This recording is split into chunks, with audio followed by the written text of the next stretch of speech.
Hello everyone and welcome back to Let's Talk Kashrus, presented by the Kashrus Awareness Project in conjunction with Torah Anytime.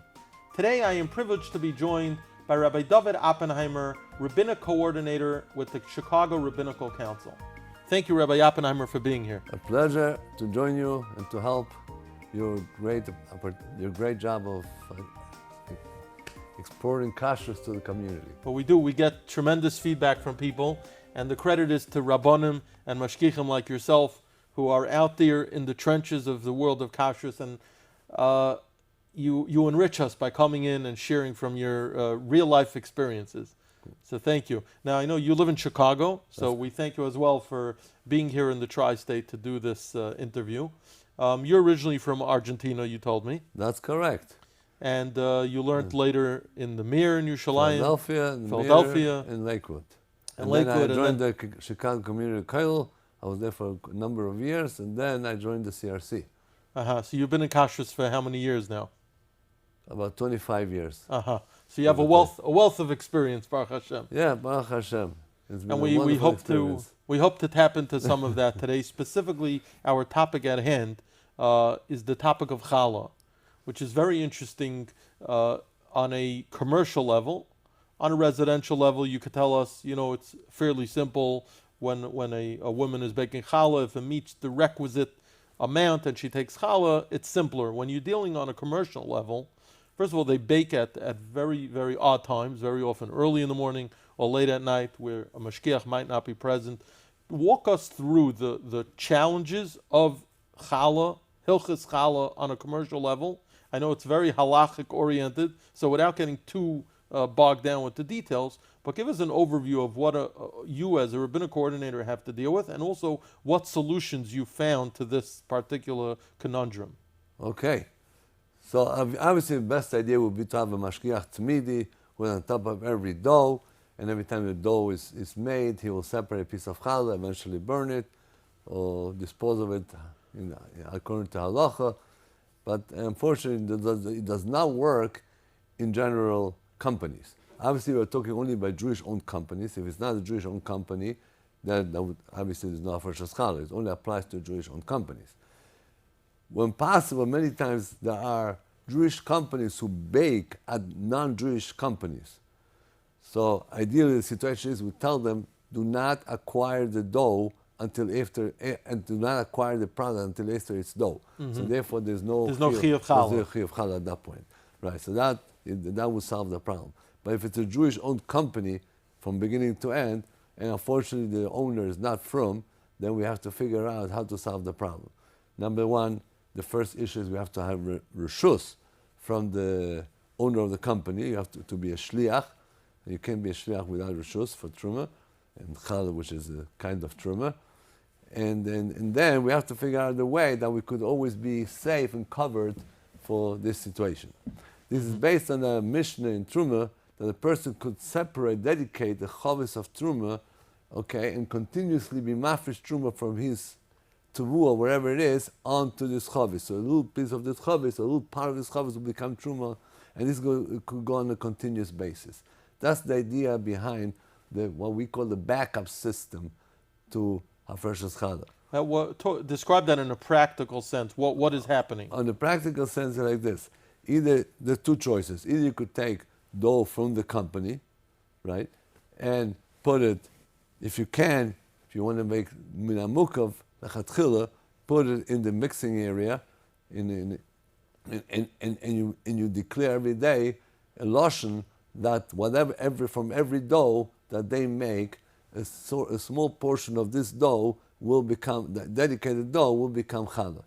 Alternatively, in the front of it, they make tevel matzah, and they offer it to other agencies as well. In other words, they bake matzah, and normally when the matzah baker bakes matzah, they do hafrashas challah for you.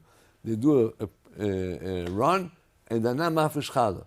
So it all remains what we call tevel, right? And then you could put that matzah there. The mile of a matzah over dough, it's like a dough. It doesn't last very long in the mixing area, out in the heat of the ovens and all that. It's going to last very short. Matzah could last a lot longer.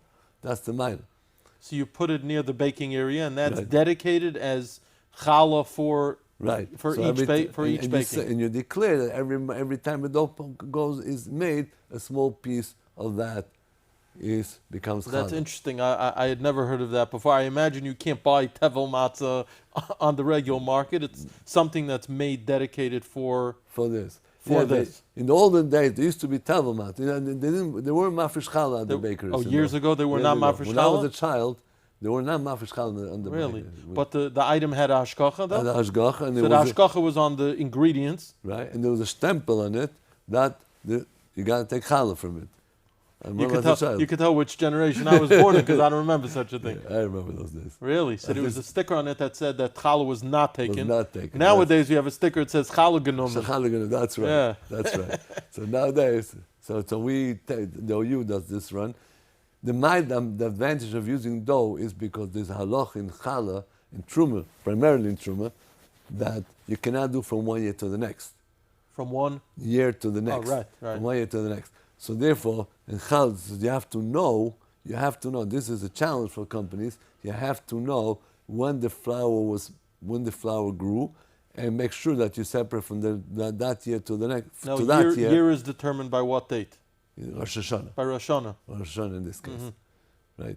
So, Interesting. which the application in North America obviously is going to be that the dough that comes out in May, June, that's going to be from 1 year, and then September is in May and June is the winter wheat, and then in September, August is the spring wheat, right? But Right. they're both, usually going to be both within that year. So this question of the year is obviously relevant to when you're designated doing what you said. If you're taking challah off the actual production, Yeah, then whatever it is, then it you have is. no problem. You take it off on the spot, and you burn it, or you do whatever you do. Right. You're talking about where you put designated challah or matzah in your Right. example. So Right. you have to make sure that it's not from 1 year to the That's other. right. That is a challenge. Uh-huh. There are hetayrim b'diavad, but we certainly don't want to go that route. So therefore we do that. That is the best way. Alternatively, it's interesting. Mechasischa brings a minhag. Used to be the minhag that the Rebbitzin of the town used to bake every day, and be mafresh challah for whoever forgot to be mafresh challah Interesting. Almost like Erev Tafshilin that you can make for the shtat. for the shtat. That's right. Lechatchila, of course, there's a din of minam mukav that has to be next to it. That's why lechatchila should be in the mixing room. But b'diavad, it worked. It's based on Sharat Zion and Shulchan Aruch Harav that you could do shalom minam mukav is kosher. The advantage in chutzlars, this in Eretz Yisrael is much more difficult. In chutzlars, b'diavad, even if somebody already ate, in the chutzlar, the halacha is, even if someone ate most of the dough and there's still some dough left, you could still be mafresh challah and correct it lemafreya to everything else. So talking about doing it afterwards, how about the companies where there is no Mashgiach and they didn't designate challah at the time, and now You can still correct it. so what do the companies do in that case? They baked thousands of donuts or whatever it might have been, or baked goods. Well, we don't take responsibility of companies that never had a hechsher. We're not going to sit there. I mean, it's really nice to fix the world and try to be misakin the world. Now, I'm talking about a company with hashgacha. With hashgacha. I mean, but yeah, but if that's happened, something happened, but some mistake happened, then of course that would solve the problem. What do they do? What do they do in such a scenario? Baruch Hashem, I don't think I ever encountered that. It never Okay. came to that. Okay. But truth is, usually a kashrus, there's a system. Kashrus usually has a system. There's a setup, and usually follows the orders. Challah is much more challenging because it always changes. You always have to become on top of the situation, which flour this is, make sure there's enough, because when you take a portion of the matzah, you have to keep track of how many doughs they already made, right? Because let's say the matzah has 500 grams, right? So you dedicate half a gram per dough. If the company made 2,000 grams, What is the percentage that you need to take off generally? it's minimal. It's minimal. In Truma, we have this concept, chita achas pateres sakri. Right. The minhag the Ramah brings for homes is a k'zayis. Right. That's only a minhag. So over here, we don't, k'zayis will be a huge amount, considering the Because you're company doing does. so much. Right, So really, chita achas is enough. right. But how do they keep track of that? So you have to keep track. You have to make sure that you keep track of how many doughs. You have an idea of how many doughs this company makes, right? And then you keep track of how much matzah you put aside, and you have to keep track of all that. You say it's another job of a mashgiach that probably most of us took for granted. That's right. And don't realize that's one of the things. On a personal level, Yeah. I find that's the most taxing, item, Well, because you have to keep ongoing. It's not a program that you could set up and things follow the Right. route. There's you have to be on top of it with every time. company and every run each That's time. right. That's Any correct. final thoughts on this topic of challah that we didn't address? If you want a big cooler, Yeah. and that's Rabbi Yashiv in his safe in the Shurim and Birchas Brachas, and I think Rav Vazda also I saw it quoted, is on Maaseh Paskas that since it's also lechalek, okay, when you're talking about companies that make small doughs, for example, I have a company that makes cheesecake. How much dough is in a cheesecake? Very minimal. Very minimal amount. So it's also lechalek. You'll never have a shear. Nobody's going to buy a cheesecake, enough cheesecake to have A shear of challah. challah, 5 pounds, or at 5 least 2.5 pounds. or 2.5 pounds of challah. Right. Right? Nobody's going to do that. So according to that, according to Rabbi Yashiv, according to most poskim, that the way Rabbi Yashiv passes, according to most shitas in Shulchan Aruch, it would never require challah. So that it would be a bigger problem. It's a bigger problem in bakeries, the way people buy loaves that have 2.5 pounds. So you buy 2 loaves, very likely you have from the same dough. That's a bigger problem. But in companies that make smaller doughs, or doughs or products with very little flour, that would be a lot easier. Very interesting. Thank you for this fascinating discussion, and we look forward to speaking to you again. Thank you. Thank you for so having much. us, and hatzlacha on your Avodas HaKodesh.